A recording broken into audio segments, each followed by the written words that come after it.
ನಮಸ್ತೆ ಫ್ರೆಂಡ್ಸ್, ಇವತ್ತೊಂದು ದೇಹಕ್ಕೆ ತಂಪು ನೀಡಬಲ್ಲಂಥ ಒಂದು ಸೊಪ್ಪಿನಿಂದ ಜ್ಯೂಸ್ ಮಾಡೋದು ಹೇಗೆ ಅಂತೇಳಿ ನಾನು ತೋರಿಸ್ತಿದ್ದೇನೆ. ಈ ಸೊಪ್ಪಿನ ಹೆಸರೆಂತಂದರೆ ಪಾಡತಾಳಿ ಅಂತೇಳಿ ಹೇಳ್ತಾರೆ. ಮತ್ತು ಬೇರೆ ಎಂಥೋ ಹೆಸರು ಉಂಟು, ಅದೀಗ ನನಗೆ ನೆನಪಿಗೆ ಬರೋದಿಲ್ಲ ಅಂತ. ಇದು ಬಳ್ಳಿಯಲ್ಲೇ ಆಗೋದು ನೋಡಿ ಸೊಪ್ಪು. ಇದು ಬಳ್ಳಿ ಬೇರೆ ಗಿಡಕ್ಕೆ ಹಬ್ಬಿಕೊಂಡು ಅದರ ಆಸರೆಯಲ್ಲಿ ಬೆಳೀತದೆ. ಇದು ರೋಡ್ ಸೈಡಲ್ಲಿ, ಗದ್ದೆ ಬದಿಯಲ್ಲಿ ಮತ್ತು ಸಾಧಾರಣ ತೋಟದಲ್ಲೆಲ್ಲ ಹೆಚ್ಚಾಗಿ ಕಂಡು ಬರ್ತದೆ. ಪಾಟಲ್ಲಿ ಸಹ ಬೆಳೆಸ್ಬೋದು. ಹಾಗೆ ಇದು ಉರಿಮೂತ್ರ ಮತ್ತು ಸೊಂಟ ನೋವು, ಬೆನ್ನು ನೋವಿಗೆಲ್ಲ ಒಳ್ಳೆಯದಾಗ್ತದೆ ಕುಡಿದ್ರೆ. ಈ ಎಲೆ ಹೇಗಿರ್ತದೆ ಅಂತ ಹೇಳಿದರೆ ಸ್ವಲ್ಪ ಹಾರ್ಟ್ ಶೇಪಲ್ಲಿ ಇರ್ತದೆ ನೋಡಿ, ನಿಮಗೆ ಕಾಣ್ತಿರ್ಬೋದು. ಮೇಲಿನ ಸೈಡ್ ನೈಸ್ ಇರ್ತದೆ, ಹಾಗೆ ಎಲೆ ಹಿಂಬದಿ ಸ್ವಲ್ಪ ವೆಲ್ವೆಟನ್ನು ಮುಟ್ಟಿದ ಥರ ಫೀಲ್ ಆಗ್ತದೆ ನಮಗೆ.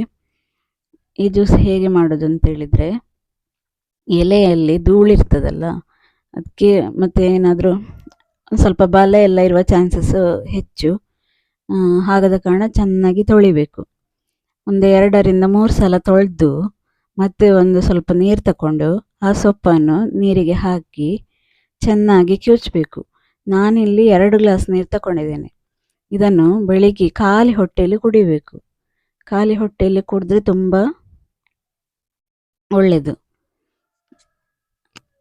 ಇದು ಚೆನ್ನಾಗಿ ಕಿವುಚಿ ಅದರ ಕಲರ್ ಬಿಡ್ತದೆ. ಮಿಕ್ಸಿಯಲ್ಲಿ ಹಾಕಬಾರ್ದು, ಮಿಕ್ಸಿಯಲ್ಲಿ ಹಾಕಿದರೆ ನೈಸ್ ಆಗ್ತದೆ ಮತ್ತು ಕುಡಿಲಿಕ್ಕೆ ಆಗೋದಿಲ್ಲ ಅದು.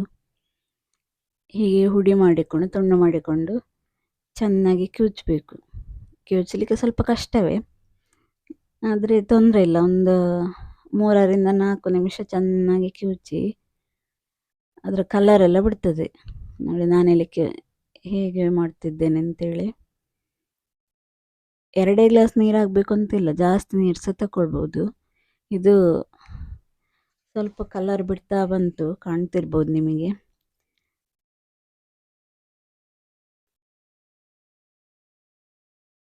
ಯಾರು ಹೊಸದಾಗಿ ನನ್ನ ಚಾನೆಲನ್ನು ನೋಡ್ತಿದ್ದೀರಿ ಅವರು ಸಬ್ಸ್ಕ್ರೈಬ್ ಮಾಡಿ, ಪಕ್ಕದಲ್ಲಿರೋ ಬೆಲ್ ಐಕನ್ ಒತ್ತಿ.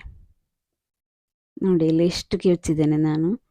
ಈಗ ಎಲೆ ಸಂಪೂರ್ಣ ಹುಡಿಯಾಗಿದೆ, ಕಲರ್ ಸಹ ಚೇಂಜ್ ಆಗಿದೆ, ನಿಮಗೆ ಕಾಣ್ತಿರ್ಬೋದು. ಒಂಥರ ಮೆಹಂದಿ ಕಲರ್ ಬಂದಿದೆ ನೋಡಿ. ಒಂದು ಸ್ವಲ್ಪ ಒಂದು 5-10 ನಿಮಿಷ ಹಾಗೆ ಬಿಡಬೇಕು. ಸ್ವಲ್ಪ ಇದು ಲೊಳ್ಳೆ ರಸ ಅಂದರೆ ಅಲೋವೆರಾ ಉಂಟಲ್ಲ, ಅದೇ ಥರ ಆಗ್ತದೆ ಇದು.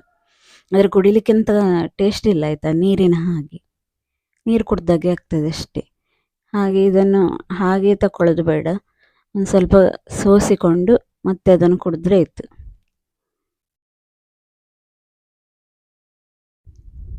ದೇಹಕ್ಕೆ ತುಂಬ ತಂಪಿದು. ಯಾರಿಗೆಲ್ಲ ಈ ಎಲೆ ಸಿಕ್ಕಿದ್ರೆ ಖಂಡಿತ ಬಿಡಬೇಡಿ, ಕುಡಿದು ನೋಡಿ ಆಯಿತಾ. ನೋಡಿ ನಾನು 1 ಗ್ಲಾಸ್ ಫುಲ್ಲು ಕುಡಿತಿದ್ದೇನೆ.